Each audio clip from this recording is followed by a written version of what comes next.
শুভ দুপুর সকলকে। তো চলে আসলাম তোমাদের সামনে আবার নতুন একটা ভিডিও নিয়ে।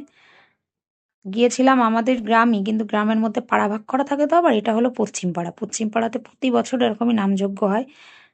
তো আমরাও যাই সবাই মিলে, ওখানে খুব আনন্দ করি গিয়ে। তো আমি, আমার ভাসুরের ছেলে আর আমার মা গিয়েছিলাম একটু রাত করে। আর আমার ছেলে মেয়েকে তার আগে পাঠিয়ে দিয়েছিলাম ননদের সঙ্গে। ওরা সকাল সকাল খেয়ে দিয়ে বাড়ি চলে এসছে। দেখো কত লোক হয় এই মহানামযজ্ঞে। আর এই দলটাকে ওরা প্রতি বছরই আনে, এরা খুব সুন্দর গান করে। আর সঙ্গে ওই ছেলেটা, বাচ্চা ছেলেটা হচ্ছে পাড়ারই ছেলে। ও খুব সুন্দর নাচ করছিল বলে অনেক ওকে সবাই মন দিয়েই দেখছিল। তারপরে মালা পরিয়ে দিয়েছে ওকে, আবার টাকাও দিয়েছে অনেকে। তো আমরা সকলেই খুব আনন্দ করি এই নামযজ্ঞ অনুষ্ঠানে। তো এবার চলে গেলাম মন্দির দর্শনে। দেখো তোমরা সবাই, মন্দিরটা খুব সুন্দর সাজিয়েছে। মন্দিরের ঠাকুরদেরও খুব সুন্দর লাগছে, খুব সুন্দর করে সাজিয়েছে। প্রতি বছরই ওরা এরকম সুন্দর করে সাজায়। আবার মঠ থেকে প্রভুকেও নিয়ে আসে।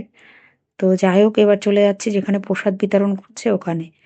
তো যে বাড়িতে প্রসাদ ছিল ওই বাড়িতে আবার সুন্দর আর একটা মন্দির ছিল। তো ভাবলাম মন্দিরটারও একটু ভিডিও করে নিই, তাই জন্য মন্দিরটারও আবার একটু ভিডিও করে নিলাম। তোমরা দেখো এবার ওই যে প্রসাদ দিচ্ছে ওখানে, অনেক লোক আছে প্রসাদ, সবাই প্রসাদ নিচ্ছে। তো আমি, আমার মা আর আমার ভাসুরের ছেলে তিনজন বসে পড়লাম। আজকে এই পর্যন্তই।